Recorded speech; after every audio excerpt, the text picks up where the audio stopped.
Hey, so in this video, we'll learn the concepts of needs, wants, scarcity, opportunity cost, the factors of production, specialization, division of labor, and added value.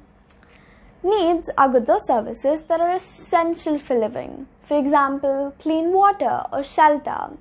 A want, on the other hand, is a good or service that people would like to have, but isn't essential for living. For example, luxury cars and watches. The main distinction between the two is that needs are limited, whereas wants are unlimited. This is because people never get enough. There's always something more that they would like to have. Now, let's look at the 4 factors of production: land, labor, capital, and enterprise. Land includes all the natural resources. This could be oil, minerals, forests, the sea, and even the fishes. Labor is all the mental, physical, and social effort that goes into the manufacturing of a good or service. For example, a doctor uses mental effort, whereas a construction worker may only use physical effort. They both, however, are considered as labor. Moving on to capital, this is the finance, machinery, and equipment that goes into the manufacture of a good or service. For instance, an ATM machine for a bank could be a capital resource. Lastly, enterprise is the skill and risk-taking ability of the person who organizes the other 3 FOP and manages the business. These 4 FOP, however, are limited in supply, and this refers to the problem of scarcity. Scarcity is the lack of sufficient resources to fulfill the needs and wants of a population.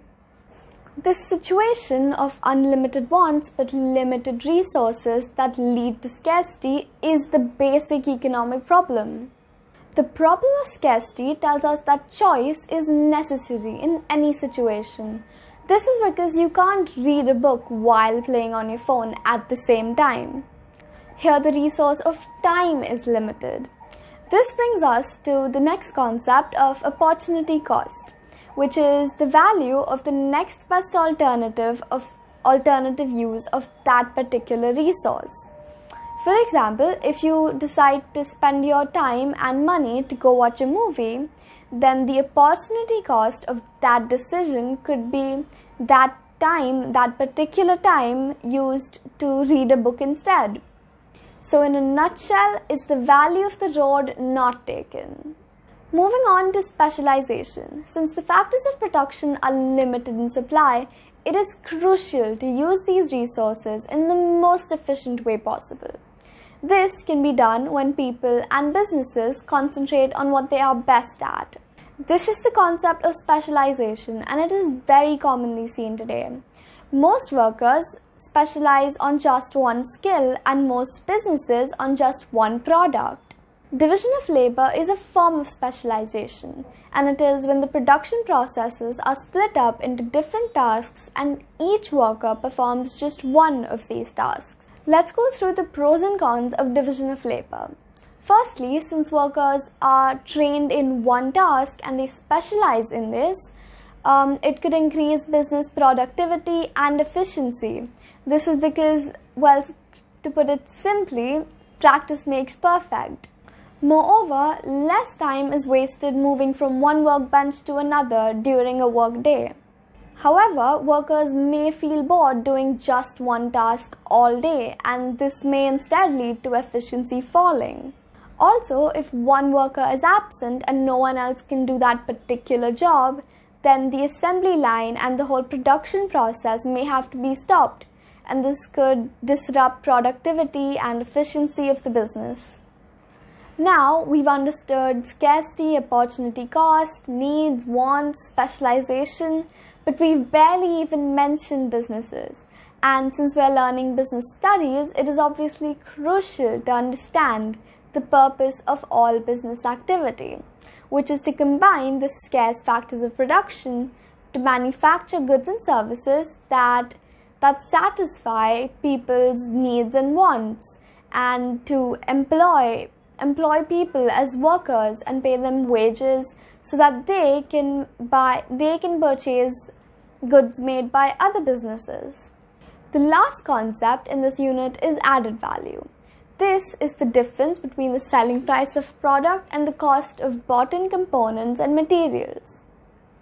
Imagine a celebrity chef preparing a meal at his luxury restaurant. Once the meal is served, it is sold for a high price and substantially high than the cost of the ingredients, right? So the value has been added. A business could add value in two main ways. Firstly, they could raise the selling price while keeping the cost of materials constant.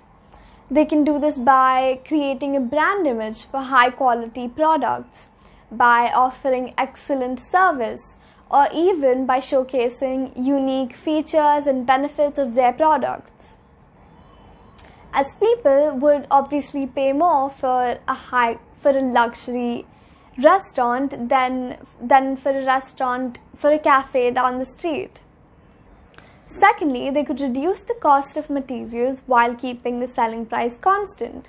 For instance, a restaurant could source cheaper ingredients from different suppliers, as this could help reduce the cost of production, while they could keep the selling price constant, as the profit margin would be the same. This could, however, affect their reputation, as it may affect the quality of their goods and services. So that's all for this video. Thank you for watching.